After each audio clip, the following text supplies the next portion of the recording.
Web ড্যাশবোর্ডের পক্ষ থেকে সবাইকে স্বাগতম জানাচ্ছি জাভাস্ক্রিপ্ট টিউটোরিয়ালের আজকের পর্বে আমরা দেখব হোয়াইল লুপ সম্পর্কে।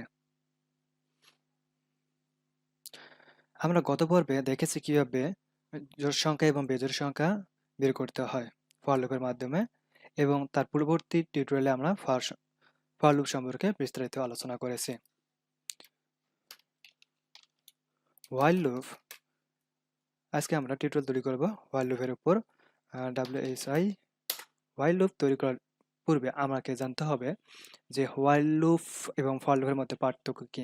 হোয়াইল লুপ প্রধানত একবার এক্সিস্ট করে, অর্থাৎ একটা মান পেয়েছে, সে ভেরিয়েবল একটা মান পেয়েছে বা যা কমান্ড করা হয়েছে সে অনুসারে সে একটা আউটপুট দিয়ে দেয়, পূর্ববর্তী থেকে দিয়ে দিচ্ছে। বাট ফর লুপে সেটা হয় না। ফর লুপ ইনিশিয়ালাইজেশন দেখে, দেন কন্ডিশন যাচাই করে, দেন ইনক্রিমেন্ট ডিক্রিমেন্ট এবং সে কি অনুপাতে এই সংখ্যাটাকে বিচার করবে সেগুলো যাচাই করে। বাট হোয়াইল লুপে সেটি না হয়ে একটু অন্যরকম হয়ে থাকে। ধরেন আমি আই এর মান নিলাম, অর্থাৎ আই একটা ভেরিয়েবল নিলাম, ভেরিয়েবলের মান নিলাম 1। দেন আমি এখানে যদি হোয়াইল লুপ ইউজ করি, দেন আমাকে কি করতে হবে, একটা প্যারেনথেসিস নিতে হবে, দেন প্যারেনথেসিসের বাইরে কার্লি ব্রেসেস ইউজ করতে হবে। এই প্যারেনথেসিস ব্র্যাকেট অর্থাৎ সম্পূর্ণ ইফ এবং ফর লুপের মত সেম ভাবে ফর লুপের মতো করেই আমাকে হোয়াইল লুপ সাজাতে হবে। তবে একটু পার্থক্য, সেটা একটু পরে দেখতে পারবেন। প্যারেনথেসিসের মধ্যে আমাদের করতে হবে কন্ডিশন, ডাইরেক্টলি কন্ডিশন ব্যবহার করতে হবে। এখানে আমি ইনিশিয়ালাইজেশন করতে পারবো না। এটাই হলো ফর লুপ এবং হোয়াইল লুপের মধ্যে পার্থক্য। দেন গ্রেটার দেন বা লেস দেন আমরা যাই ইউজ করি, বাট এখানে আমি যেহেতু গ্রেটার দেন দিয়ে করব, অর্থাৎ 1 থেকে 10 পর্যন্ত আপনাদেরকে প্রিন্ট করে দেখাবো, এই জন্য আমি লেস দেন ইউজ করলাম। দেন ইকুয়াল 10 দিলাম।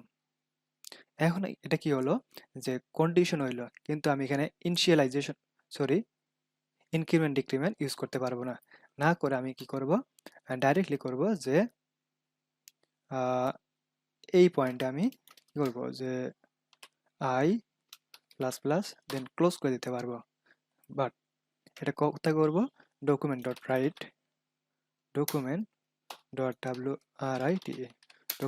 রাইট দিয়ে এর ভিতরে আমি ভেরিয়েবলটি পাস করে দেব।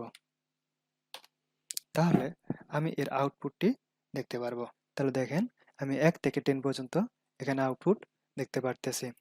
বাট এটা ক্রমান্বয়ে একসাথে আছে, এই জন্য আমি বুঝতে পারতেছি না ক্লিয়ার ভাবে। এই জন্য আমি কি করব, যে ভেরিয়েবলের মানের পরে আমি এটা আলাদা করে দেব বিআর ট্যাগ দিয়ে।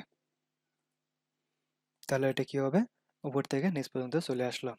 আচ্ছা, এতদিন আমরা করতাম যে 1 থেকে 10 পর্যন্ত অথবা 1 থেকে 100 পর্যন্ত আমরা কি করতাম, আউটপুট দেখতাম।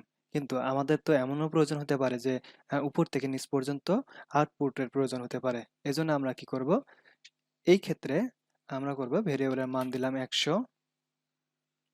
এজন্য কি হলো ব্ল্যাঙ্ক, কারণ অলরেডি এখানে কিন্তু কন্ডিশনটি মিথ্যা হয়ে গেছে। দেখেন এখানে বলা হয়েছে যে 10 কি হবে, বড় থাকবে এবং অথবা সমান থাকবে।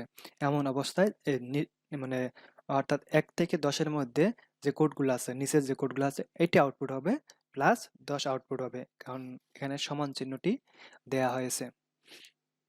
বাট এখানে করলাম কি, ভেরিয়েবলের মান দিলাম 100। এখন কিন্তু আর 10 100 থেকে বড় না, কারণ এটি ছোট। আমি যদি এখানে গ্রেটার দেন না দিয়ে, লেস দেন না দিয়ে গ্রেটার দেন ইউজ করি, তাহলে দেখেন আউটপুট কি আসে। এখানে আমার কি করতে হবে, এখন যেহেতু 1 করে বাড়বে না, 1 করে কমবে। তাহলে দেখেন এখানে আউটপুট 100 থেকে 100 আউটপুট প্রথমে দেখালো, দেন 99, দেন 98, 97, 96, 95, দেন 94, ক্রমান্বয়ে 10 পর্যন্ত এটা আউটপুট শো করেছে। কিন্তু যদি আমি এখানে ইকুয়াল চিহ্নটি উঠাই দেই, তাহলে দেখেন এটি 11 পর্যন্ত আউটপুট শো করবে। তো আশা করি হোয়াইল লুপ টিউটোরিয়ালটি ভালো করে বুঝতে পারছেন, কারণ এখানে ফর লুপ বা ইফ লুপের থেকে তেমন কোনো ডিফারেন্স পার্থক্য নেই বা নতুন করে শেখার মতো তেমন কিছুই নেই। একটি পার্থক্য সেটি হলো যে আমরা এটাকে ইনিশিয়ালাইজেশন করতে পারবো না এবং ইনক্রিমেন্ট ডিক্রিমেন্টটি আলাদা একটা অর্থ আমরা আউটপুটের নিচে ইউজ করব। শুধু এতটুকুই পার্থক্য। এই জন্যই ফর লুপ হোয়াইল লুপের থেকে ফর লুপ প্রোগ্রামিংয়ে প্রচুর পরিমাণ ব্যবহার করা হয়। হোয়াইল লুপের ব্যবহার খুবই নগণ্য বলতেই চলে। তো আজকের পর্বে এই পর্যন্ত। আগামী পর্বের জন্য সবাইকে স্বাগতম জানাচ্ছি। আসসালামু আলাইকুম।